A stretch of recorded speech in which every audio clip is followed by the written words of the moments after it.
to my YouTube channel. This is the first ever episode recorded for a podcast, and today I have with me some very special guests that came all the way from Canada and Singapore. Guys, thank you so much for joining me. Before we get started with this podcast, right, I'm pretty sure the viewers want to know who you guys are. I mean, they already know you're the strength guys, but on a more personal level, why don't you take this time to just explain briefly by yourselves, you know, everything, it can be anything, your favorite food, favorite song, anything. So, we start with Alfred.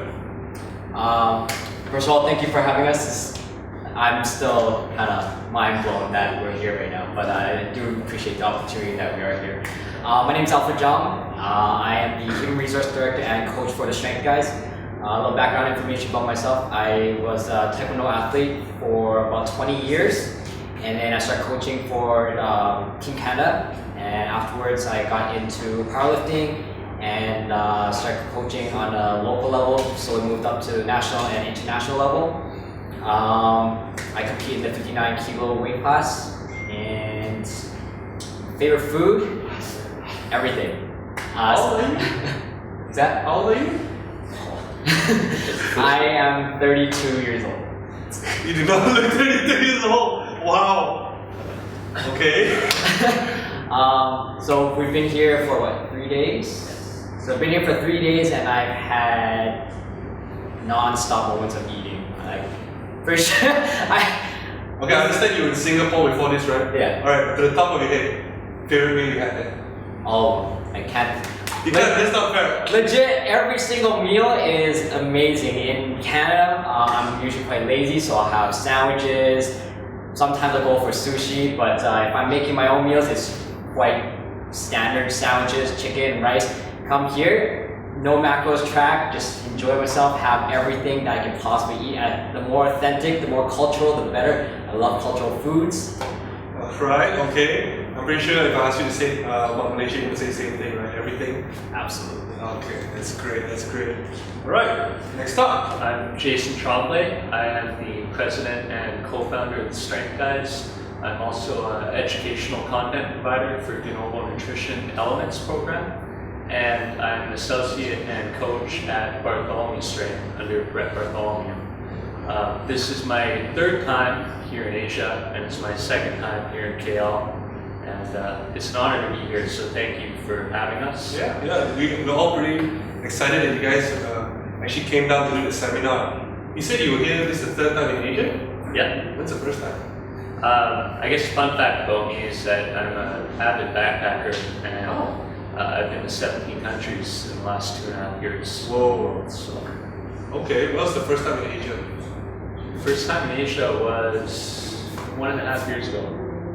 Which did you visit? Thailand. Thailand. Yeah. Right. Yeah. Okay, cool. You got 17 countries in 2 years.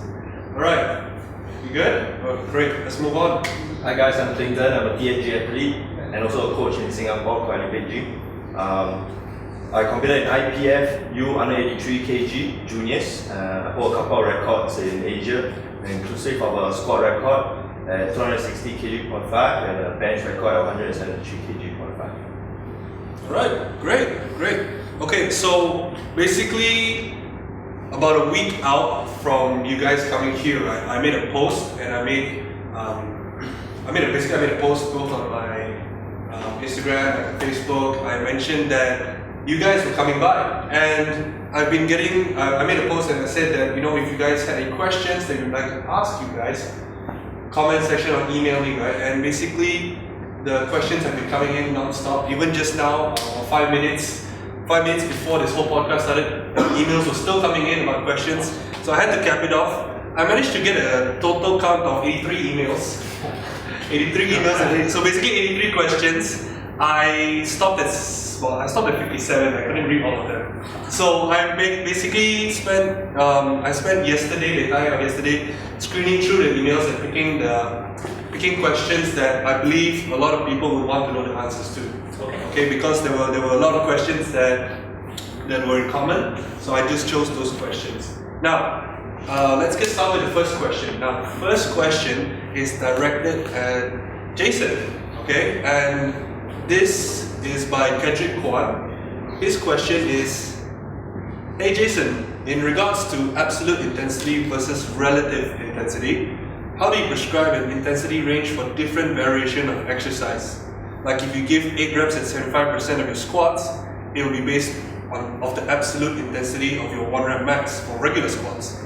But how do you find the relative intensity for exercise variation such as pause squats, front squats, tempo squats, etc.? Yeah, so if you're prescribing a variation of a main lift, Okay. obviously you're basing it off of something that's slightly different, right? So a back squat is not the exact same as a pause squat. Yeah. And so with that, it's often easier to prescribe a range, whether that be an RPE range, which is typically RPE 7 to RPE 9 Okay. programs, or a percentage range, for example, 70 to 75%.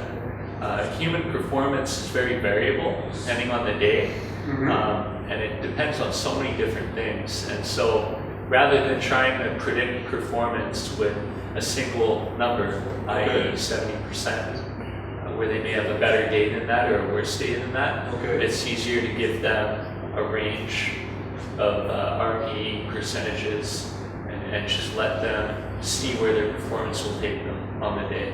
Okay. To those viewers that actually do not know what RPE is, could you maybe elaborate a little bit on that? Sure, so RPE stands for the rate of perceived exertion, and it's a scale that originated by Borg for running on a scale of 6 to 20, and 6 would be very minimal activity and 20 would be maximal, like as hard as you can go. This was adopted into the Omni scale in the 90s, where you're rating things on a scale of 0 to 10, with 0 to 4 being very easy, 4 to 6 being moderate, 6 to 8 being very hard, and then you're looking at 9 and 10 being near maximal and maximal effort. And then recently in the powerlifting community, because RPE could be anchored to many different variables, right? So it could be anchored to how hard you're working. It could be also anchored to the reps that you're doing. And Mike Teixeira started anchoring it to reps remaining in the set. And the latest progression in RPE training is called reps in remaining, so RIR, where in RPE 9 would be you have 1 rep remaining, and RPE 8.5 is maybe you could do 2, and RPE 8 is that you can do 2 reps remaining. Exactly. And so it's a perceived system where you gauge how much more you could have done and you stop at the RPE that was prescribed. Okay, great. Wow, that's a good explanation. Kedric, I hope that answers your question. Moving on to the next one. It's directed at Clinton. Yeah. Okay, so Clinton, the question is from Joseph Phillip. Hi Clinton, as a competitive powerlifter who has competed both on the international, local and international platform, what did you find to be the most difficult or challenging obstacle preparing and coming into the international meet? So in terms of preparing, I don't think there's that much, because my focus is always getting my training done, making sure I set objective and hit the objective I've done for my training, making sure I feel good, making sure I'm progressing all the time, and making sure I get myself rested. Even for all comps, I know this is the procedure, right? So we have to make sure everything is done right.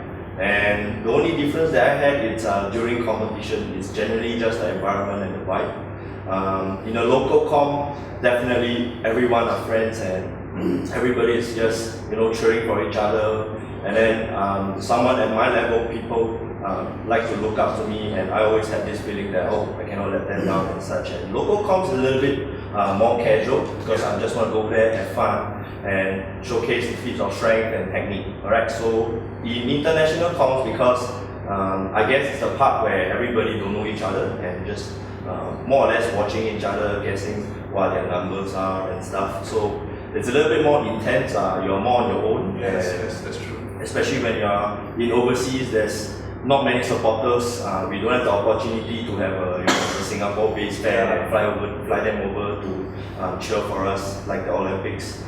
So most of them are from online.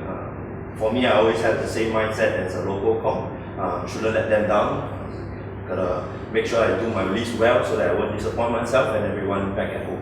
Yeah, I think because the difference between competing locally and internationally, locally, there's always like everyone knows everyone, you know? Yeah. Like, you've been training this guy for like years, so basically the whole community knows each other. But when you go to like an international level, you're like one person. Right. And you want to make a name for yourself, so the pressure is real, right? You don't want to let people back home down. So that must have been challenging for you, would you say? Yeah. But most of all, you just have to keep yourself composed, because the more you get excited and nervous, the more you can't perform. So set my focus there. All I want to do is to make each lift as hard as possible. Make sure I'm focused at all times, and one step at a time. Okay, so for you guys watching out there, both Alfred and Clinton are being coached by Jason, is that correct? Yeah. Yeah. So if you guys later on, I'll be asking Jason on if you guys are interested in acquiring coaching from the strength guys, because I know some of you already asked me for coaching in regards to them. So I'll ask that question later. Okay. Okay. And now, next question is Alfred. I think you're gonna like this one. Hey Alfred, I'm a big fan. I am 14 years old. Wow. Wow, I am 14 years old. I am 14 years old now, and I'm looking to get started with powerlifting. I would have started earlier, but my parents discouraged me from going to the gym. I have so many questions I want to ask you, but I think the ones at the top of my head are, how do I get started? I play soccer, basketball, and I do wrestling for my high school. What advice can you give me about starting powerlifting? P.S. I like the caps. I think that's like, is that the youngest fan you ever had? 14 years old? I think so. Wow. He's getting younger and younger. Thank you for the question. I can really relate to this because I started in martial arts really young. Growing up, my parents put me in a wide variety of sports. So from swimming, badminton, tennis, a wide variety of sports. And I started with karate. Didn't really like karate, and I moved to taekwondo because naturally I like to kick things. Okay. You know why? My feet move around a lot. So I got into taekwondo, and originally, I got into taekwondo just wanting to get to blue belt because blue was my favorite color at the time. And so that explains your hashtag blue takeover. Yeah, kind of. Okay. That's not how it originated. No, that's not. And ironically, I actually skipped my blue belt. I went from like green to red, and I started getting more and more involved in it. So I started competing locally, nationally, internationally, and kind of spawned from there. During this whole time, I never really had the support of my parents because my parents are very traditional in that athletics should be recreational. Education was always first priority, and sports isn't gonna make you money. Sports isn't gonna be any kind of career. So I never had the actual support of my parents in athletics, and it was my passion. Even though I was going to school, I graduated from University of Alberta with a degree in kinesiology. During that time, I was still heavily involved in sports. If I wasn't in class for lecture, I would be training for taekwondo. That was my life, school and sports. I didn't even have to work. All I did was train, and that's it. So my advice is that if lifting is something that you want to get involved with and something that you feel that you're passionate about, first step is to get started. Step in a gym, get familiar with the gym environment. I know a lot of times a lot of people aren't going to have access to sport-specific gyms like powerlifting gyms. Like the gym that I train at is called Evolve. It's very athletic performance based. All the specific powerlifting, Olympic lifting equipment based. But not everybody's going to have access to that. Most people are going to be going to commercial gyms or even their basement for that matter. And my advice is to get started, get a membership, stick with it. Whether it's a bro split for bodybuilding, or you found some program online, whatever it is, stick with it and try progressing it first. Something's basic, and as you get a little bit more involved, and once you get a little more experience, then you can start getting a little more specific with powerlifting as a sport. But to get started, just get involved with lifting weights first. At 14 years old, your priority should be getting coordinated, getting athletic, and building self-confidence, and that will carry over greatly when you get to powerlifting, when you are required for that coordination, that athleticism, and even the mindset.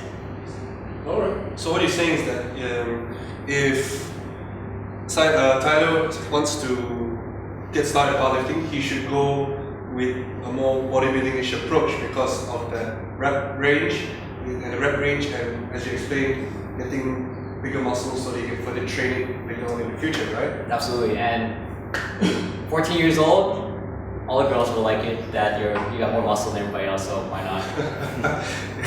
Okay, yeah, I think that's true. I think that's very true. Nobody's gonna deny that. Okay, well, I hope that answers your question, Tyler. The next question on this is to Jason. Okay, it's by Natasha Leila. Dear Jason, I am a competitive powerlifter looking to pick up the sport of weightlifting. To keep my training interesting and also because I think it looks pretty badass. I can't believe I think like 100 kilos of head, it's pretty cool. However, my main sport will still be powerlifting. Based on your years of coaching athletes, is it possible to do both without it affecting my main sport? As in, will I still be able to excel in powerlifting if I decide to give weightlifting a try? I've spoken to some weightlifting coaches in person and on forums. They say that it's difficult for powerlifters to pick up the sport of weightlifting because of all the benching we do, and that it causes the chest muscles to become tight, and which in turn affects the fluency of the snatch. I'm going to preface this by saying that I'm not a weightlifting coach, I'm a powerlifting coach, and we've done things like clean pulls in the program in order to train related abilities, but definitely I'm not making a living by coaching weightlifters, okay? I do think that it's certainly possible to train for both, and I base that off of, for example, Wei Ling Chen from Chinese Taipei. She competed in the Rio Olympics in weightlifting, and then 3 months ago at the Equipped World Championships, she won the Equipped World Championship in powerlifting. So only a few months difference from competing in the Olympic Games in weightlifting to powerlifting. Fact of the matter is that a deadlift and a squat and a bench press are going to transfer over to weightlifting as well. Having strength in those fundamental movements is the foundation for producing strength. For example, in the front squat portion of a clean and jerk, where you're catching the weight down low, coming up with it, or in the pull position. And bench press to a lighter extent. What I don't agree with is that bench press is going to, by default, create a tighter chest. You know, if you train with enough variation, you can have a strong chest and still have mobile shoulders, right? And so I don't agree that the bench press should be omitted or that it will greatly interfere with weightlifting. Now, with regards to training for both, I would recommend doing your more complex movements first. So that would mean training the power movement, so the weightlifting derivative first, and then doing your squat or your bench press or your deadlift after. That's a very common principle throughout all program design. Do the most complex, coordinative, demanding movement first, and then work down the chain to the most simple movements. So it can absolutely be done. And whenever you're preparing for a weightlifting competition or a powerlifting competition, just if you're preparing for weightlifting, take some powerlifting away. If you're preparing for powerlifting, take some weightlifting away from the program, and you can do both. Okay, so does that the same apply to someone who's a weightlifter though? I mean, like a weightlifter to do bench press? Yeah, I mean, weightlifters still train the squat and deadlift, right? If they were to do bench press, obviously a weightlifter would benefit more from basing their program around improving the jerk or strengthening the overhead position. But strengthening their chest strength for general purposes is going to be helpful also. So, I think it's that old school mentality kind of thinking, you know. Like the real reason you don't see a lot of weightlifters benching is because of that notion where if they bench a lot, it's going to tighten up their back muscles, which is going to prevent them from actually getting that rotation out. Yeah. So it's good. It's good that it's like coaches such as yourself are here to explain how that is not true. Yeah. Okay, so Natasha, I hope that answers your question. Okay, now let's see. Okay, so there's one towards Clinton. Yeah. Yeah, okay, so this is by Muhammad Syukri. Hey Clinton, I noticed from your Instagram that you only post your main lifts. Do you do any accessory work? I'm pretty sure you do. And if so, what kind of work do you incorporate into your training program, both off-season and on-season? I'm looking to get my main lifts up, and I'm wondering if you do exercises like cable flies and leg presses in your program. I think his question is more directed towards do you do accessory work that's outside of the norm, such as cable flies, leg presses, leg extension? Because powerlifters are known to do front squats for accessories, block pulls. His question is more geared towards Using machines, machines or anything that's not GPP. You know, like so. I know for personally for myself, I'm a powerlifter, but to keep things interested, I do CrossFit. Because it just moves in all kinds of planes for me. I recently competed in a CrossFit comp not too long ago. So I think his question is based off like, what kind of accessory works do you do both on and off season, and how do they vary between the two? It depends. I mean, during off season, right? Basically, you're not preparing for any comps. Yeah. That's where I feel that what's important is to find your weaknesses from your previous comp, and then let's say you have issues locking up at the top for the bench press. It means you know that your triceps are weak, right? Yeah. So I don't post main lifts. I don't post accessories because they are not very technique based and stuff. Yes. So in terms of that, off season I definitely build on all the weaknesses that I do. Like I like to do tricep extension, and I like to do more compound. So I like to do close grip bench press and stuff to work on my weaknesses. How many accessory works do you pick? Let's just say for your bench. You start off with your bench, of course, but how many accessory work comes after that? Maybe just 2 or 3. 2 or Keep 3. it simple, Okay, because I always like to keep my training as short as possible. I don't spend too long in the gym and stuff. And how long is your training session last? The longest I had is at the maximum of 2 hours. Any longer than that, I will start to get bored and stuff. Okay. Because Yeah. I work in the gym, and most of the time you spend in the gym, and once it becomes a routine, you start to get bored. So you want to find time outside too. Okay, that's good. Yeah, that's a good thing because I work in the gym too, and I can definitely relate. When you spend like 1 hour is good, 2 hours it's like getting there, 3 hours is just weight pushing it. Yeah. And if your program requires you to train 3 hours a day, you really need to review your program. Yeah. So back to on season. So that's off season for you, right? So when you're preparing for a meet, how do your accessory work vary? So when it becomes on season, we will try to limit the accessories to as much as possible. So just around 1 or 2 each training session. Okay. Like what Jason usually give it to me. Right. Because what we want to do is we want to focus on the main list, because we are not competing for how good your tricep extension can be. How much can you bicep curl? So on season, we always like to put more focus onto the main lift, because basically you need to always get used to the movement, like squats, bench, and deadlift. So much variation to do. There's very high tendency of misgrooving and stuff. So during on season, we always have to practice more on that.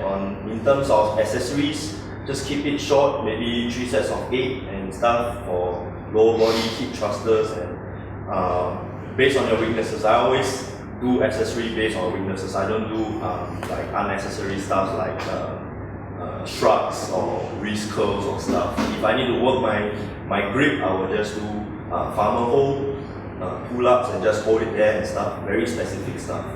Yeah, Okay. because as a competitive athlete, which for the past 2 years I've been competing at almost every comp which I can go for, locally and internationally. So I don't have a chance to play around and have a lot of time in the gym to go with a lot of variations. Okay. Yeah. Alright. Actually, that's some good insight actually. Alright, again to the guys watching this podcast, prior to this, Jason and Alfred and Clinton just finished their first day of their powerlifting seminar here in Revelation Republic, which they covered a lot a lot of useful and insightful information, tips, tricks regarding cues, setup for your bench and your squat and your bench, as well as programming. Now, Jason, just now in the seminar, you mentioned how that it's important to keep things interesting, right? Because if you keep doing the same amount of things year round, it's going to become very mundane. So maybe you can, again, this question is open to the floor.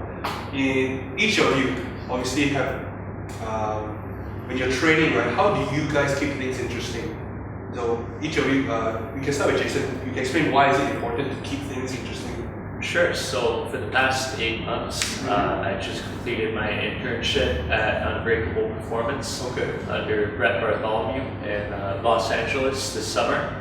And so for the past 8 months, I've been practicing and rehearsing the various drills which, as a strength and conditioning coach, you are required to demonstrate and teach at a very high level.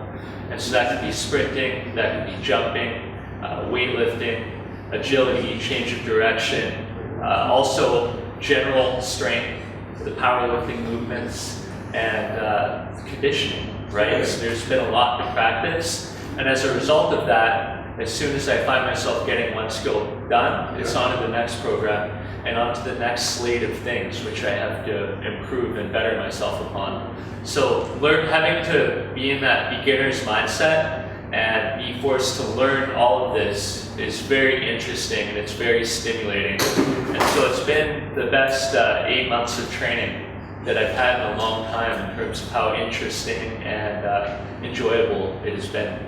Okay, that's actually good. Yeah. Alfred, what about you, man? What do you do to keep things interesting?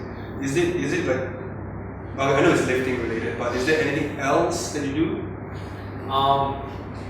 Kind of going back to what we mentioned in the seminar, for the most part, like Clinton and myself, our training's quite mundane. We do loads of reps and sets, especially during the off season, just building up volume basically. So, and variation is not a lot. So it does get quite boring at times. And going into this, if you're serious into competing, we need to have the mindset that we have to accept the fact that this is what we do for training. We have to squat, bench, and deadlift for training.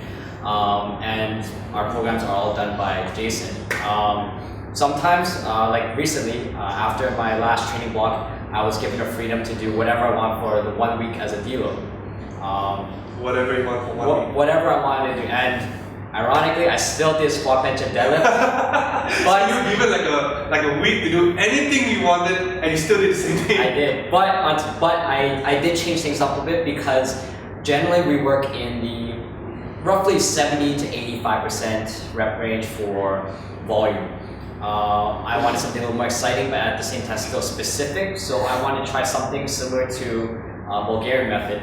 I want to experience what it was like to squat 1 rep max every single day, even multiple times a day. So what I did was, first thing in the morning, I would drop my girlfriend off at work, go to the gym, and I'll hit a daily max for a squat. And that's it, no extra reps or anything, just hit that 1 max. Go home, do my work, pick my girlfriend up, go back to the gym again because that's when she usually trains, and I'll go hit another daily max. So in a matter of 6 days, I hit about 11 or 12 daily maxes, so roughly about 2 maxes per day. Just so I personally have that experience. It's exciting for me because I'm hitting maxes all the time, but also knowing what that feels like. So me personally, I wouldn't prescribe anything to athletes that I haven't experienced myself.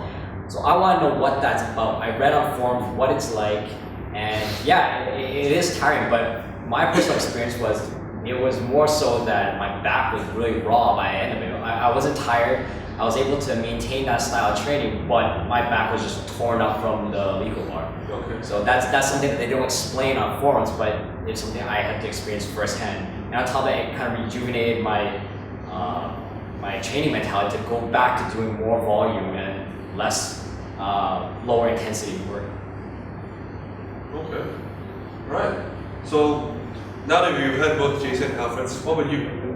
So in terms of making training more interesting, for a couple of months I've been coaching a couple of athletes in powerlifting, and they started to tell me that, oh, my training started to get bored. So I started outside of powerlifting. So what I ask them to do is every training session, what you're gonna do, you're gonna set an objective for yourself. So let's say in the squat, you know that your hips will rise up first. And so what you're gonna do, I'm gonna give you some tips and the cues that I have created for yourself. And what your objective will be is you will recreate your own cues. So when you recreate your own cues, it is your personalized cues, right? So you will always remember, and more or less, the objective of that training session itself is to improve the form. So this is how we keep things interesting. Every session we come in, the next session, okay, so let's say in a bench there's a couple of problems, okay? My butt likes to go up, number one. My elbows are tugging in too much. My arch is not good. So many issues that you need to fix. So that brings you to first session, just fix your butt. Make sure your butt is always down on the bench. Next session you come in, you already know how to fix your butt, right? You're gonna try and make sure your elbows are in the right place. So on and so forth. And as you train daily, your techniques will get better. So that's how basically why my Instagram videos, all my technique looks to be like flawless and stuff, because every session I come in, I try to set myself objectives, try to improve the form. So every day I go into the squats, okay.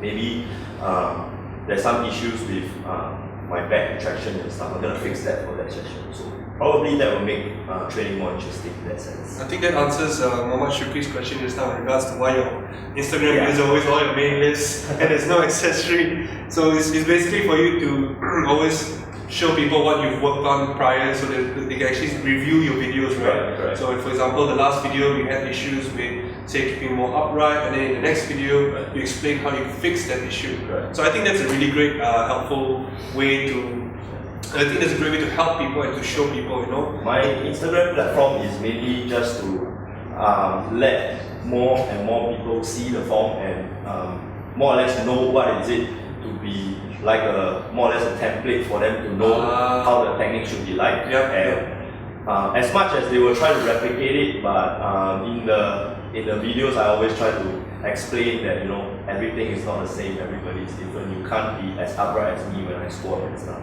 Okay. Yeah, I think that's very important for the viewers to understand that not everybody's unique, right? Just because you see how the way Alfred, Clinton, or Jason squats doesn't mean that your squat should look like theirs, right? It's important to find your own way and how you squat efficiently.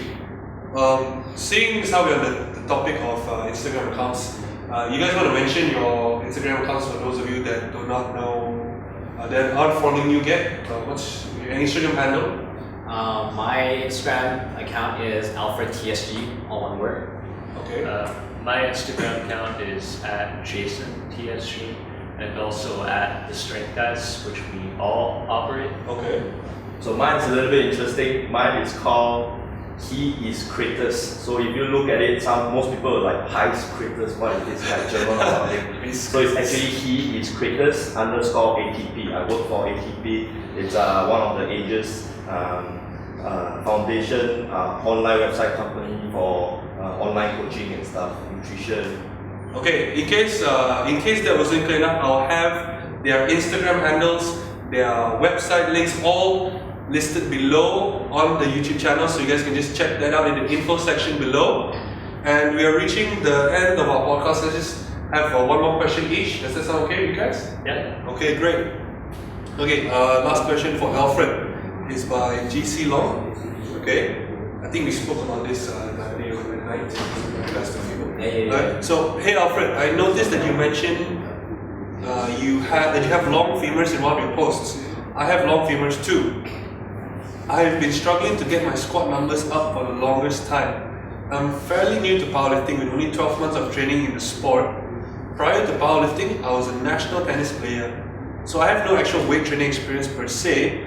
I compete in the U60 kilo weight class, with my best lifts being 145 kilo squat, 105 kg bench, and a 220 kilo deadlift. So how does someone with long femurs go about training their squat? So basically he's had like less than a year of training, and it's really, to me, I think that's pretty good numbers for someone who's trained less than a year in powerlifting. I agree. Yeah. So, but he's, as you can see, 145 kilo squat and a 220 kilo deadlift is like, the margin is quite big. So how does someone like you go about training? I can completely relate to that because a while ago my squats have completely plateaued. No matter what I did, I wouldn't progress. I would try everything to make my squat more efficient. Squatting with elevated shoes, flats, wide stance, narrow stance, breaking at the knees, breaking at the hips, wide grip, narrow grip. I tried everything. And what it came down to is finding a technique that works for you and building on it. Constantly changing variables is not going to help you build a foundation. Stick with one form and build on that. Give it time. Progress doesn't happen overnight or even in a week, sometimes not even in a month. Sometimes it takes a long time. My squats was stagnant for 4 to 5 months, and in a couple months after that, somewhere in that process, it started building, it started improving. And the more time you spend working on it and trying to be consistent, you'll find little, as Clinton mentioned, you'll find little cues that work for you. One day I came to the gym, my hamstrings were extremely sore from the previous day, and I was really focused on my hamstrings when I was squatting. And it turned out that was the best squat session ever, and my hamstrings felt like they were going to explode. And that's kind of what gave me the inspiration for the grip and rotate cue that I like to use a lot with myself and my athletes. So it's a matter of practice, and know that it takes time to build. That kind of helps answer the question. Okay, so when you say you hit the plateau, what number were you squatting at? I was stuck about 165 to 70 kilos. And you are under 66, right? Yeah, I competed at the 59 kilograms. So you were under 59 when you hit 165 to 170? Yes. Okay, and what's your deadlift? My deadlift at the time my best was 225 kilos. 225. So actually pretty close to his numbers. Okay, but except you had like 30 kilos on your squat. Well, to be fair, I was involved with taekwondo for a majority of my life, so I did a lot of like body weight squats, plyometrics, so I was naturally lower body dominant for most. What's your bench now? My bench now, 117. 117 or 170? 117. Okay. 0.5. If I was 170, man. I was like, I'm sorry, did I get it right? You bench while you squat? Okay. Alright, okay, now the last 2 questions is open to the floor. Any of you can chip in. The next question is from Shawn Wong. Now, it's a pretty short question, but I'm not sure. I just want your input. He asks, do I have to put on weight to get stronger? Now, I know Shawn personally, and I believe the reason why he's asking this is because he wants to compete in a weight class which he feels confident he can excel in.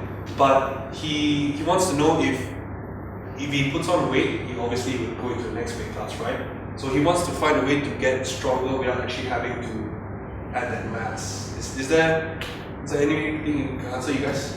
Yeah, gaining weight will help you recover and get stronger quicker, but as you mentioned, it will also move you up to the next weight class. Yeah.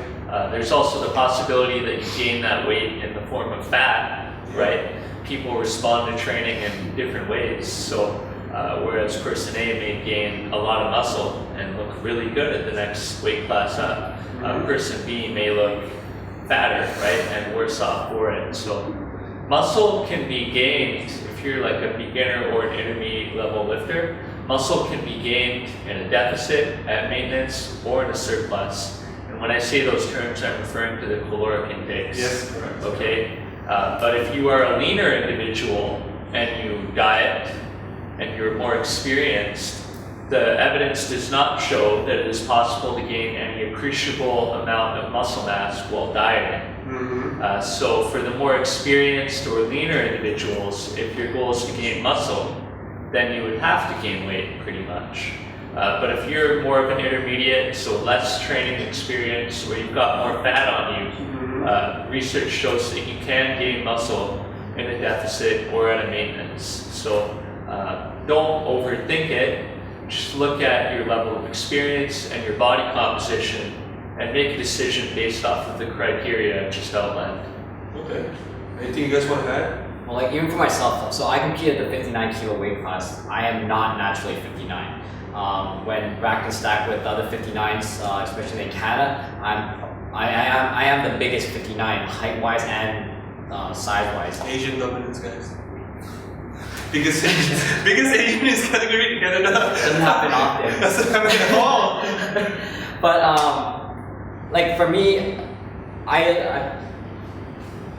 you have to understand that, or you have to accept the fact that if you're going to compete at a lower weight class and you want to gain muscle and gain size or gain strength, you have to accept the fact that your progress, strength gaining progress is going to be slower. I could probably try to bulk up to 66, so that's really difficult for me, but I can continue to bulk and gain weight, and my rate of recovery probably will be a lot quicker. Compared to some people, I gain strength slower because I stay at the 59 kilo weight class. My body weight generally doesn't go above 62, maybe 63 on like during the Christmas and during holidays when I eat a lot, and that's really pushing it. I don't know, well after 64 I might be 64. But to kind of going back, because you're constantly keeping your body weight in check to not go too far above, you're gonna have to accept the fact that your strength gains is going to be slower. It's not gonna be impossible because I've clearly gained strength over time, but it's slower than somebody who has no cap and just continues to get bigger, get stronger. But it's 100% possible. Okay. Clinton, anything you want to say? I just feel that in powerlifting, it's a test of strength. It's how strong you are. You shouldn't actually put focus on which weight category you should be in. Yes. So ultimately, when we lift weights, it's a lifestyle. We want to look good, we want to be healthy at the same time. So healthy equals to looking good, right? Yes. So what I want to say is the more muscle mass you have, the more potential you can have, the more strength. The issue with like younger generations right now is they always want to pick a weight class where they can compete internationally. Especially, I think in my country, it's more or less like that. So you see a lot of like the weight category people. Yeah. Personally, I think I'm really against. I don't know. I think I'm against people that are competing for the first time and they wanna make weight. You know, they wanna go through all these water cuts and all this diet. I personally did the same thing when I competed for my first meet, and my performance was really terrible. Powerlifting is not weight cutting. Yeah, Powerlifting is how strong you can be. Right? Yeah, one thing I'll mention is that the 5 best powerlifters I've coached, so Alfred, Clinton, Taylor Atwood, John Downing, and Jeff Nippert, all of them were significantly heavier before they ended up in their weight class. So Alfred was a 66 when I met him. Clinton has competed at 93. Taylor Atwood competes at 74, but when he was a football player, he weighed around 190 pounds, if I recall correctly. John Downing has competed as a 93, and Jeff Nippert has been 83 as well, not as a competitor, but he's weighed near that as we've bulked him up in the past. So all of these guys have weighed more, and then they ended up in their weight class because they're near his training potential, and they realize, okay, now I can settle down in this class and be competitive for a long time. But if you're just developing and you limit your weight, you're really limiting your long-term potential. And the people who are more meant to be in the weight class that you're trying to force yourself into will eventually surpass you and overtake you, and you will be set back from that. Yeah, I really agree with that. So let me get this straight. The 5 best powerlifters that you've coached, right? They were in that weight class. I mean, they were the current weight until you started coaching them, so they dropped 1 weight class to where they are now, right? Yes, except for Jeff Nippert, who was heavier in weight for bodybuilding purposes. Okay, alright. So it didn't have anything to do with the hellish training, you put them through, they made them lose all weight. All that volume made them drop the entire weight class. Okay, alright, so this is the last question for our podcast today, and it comes from Kelvin Yeoh. I think Clinton, you know Kelvin. Yeah, he competed with us in the recent Asian Champs. Yeah, he came in, he's under 74, right? So he came in 3rd at Asia Oceania, right? His question is, he wants to know what is the Strength Guys program based on, and like how is the structure, and how does Jason and you guys guide your athletes that are training overseas? Basically, how do you coach your clients that are not nearby you, like online clients? Like for example, if let's say you guys are in Canada and I want to be coached by you, how does that work? Sure. So you would fill out our sign-up form, which is on our website. Okay. And our lovely bookkeeper, who is also my mama, Okay. would send Taylor Atwood and I, Taylor is our general manager, an email saying that Lego has signed up as a client, and we would assign you based off of the coach, which we feel best suits your goals and the information that you've provided for us in our intake form. Okay. Once you are assigned a coach, the coach will reach out to you, and we aim to get you started on the following Monday, right? Because that's usually the start of our training week, just to keep things standardized. When you start with your coach, we will send you a 4-week training program, very likely. Sometimes our training blocks can be 3 weeks or 6 weeks or 2 weeks, but usually it's 4. And in that training program, you will have your exercises, your rest times, tempos, sets, reps, and instructions for how to load yourself provided for all days of the week, as well as a warm-up.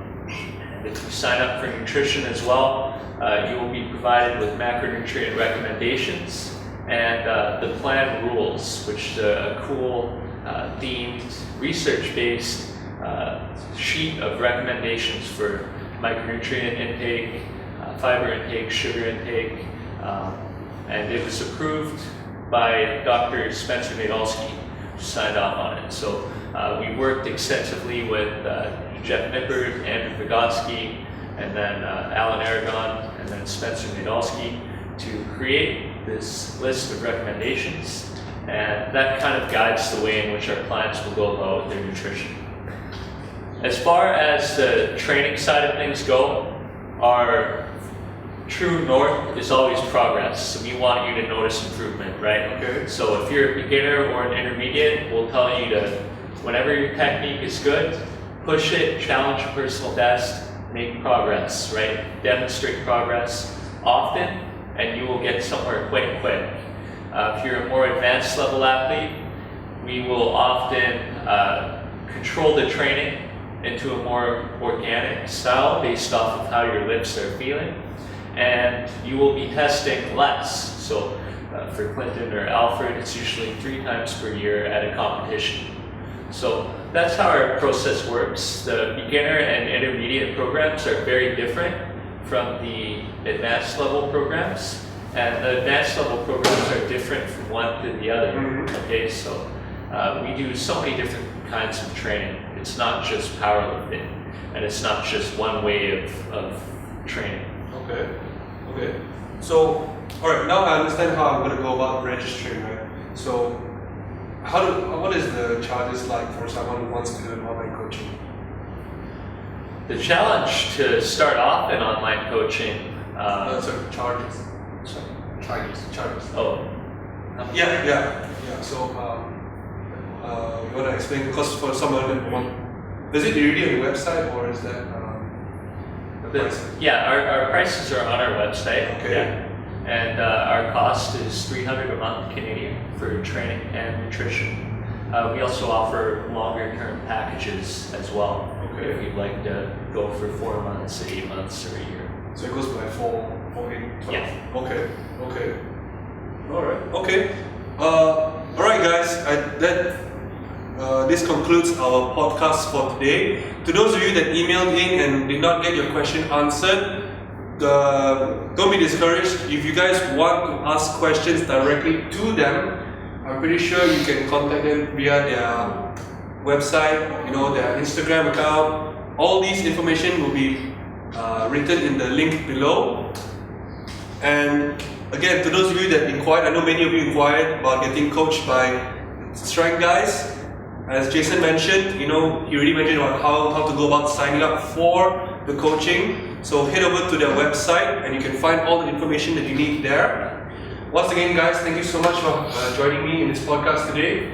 And tomorrow is actually the second day of their powerlifting seminar, and I'm just really looking forward to learning more and more insightful things from you guys. Thank you guys for coming, and we'll see you guys next time. They tell me to slow down, but homie, I'm just living my life. Ain't gonna do what you think is right, cause that's stressing me out. They telling me they know what's best. Alright, that's a wrap. Oh man, my butt was itchy the whole time. Cause like I didn't want to scratch so bad.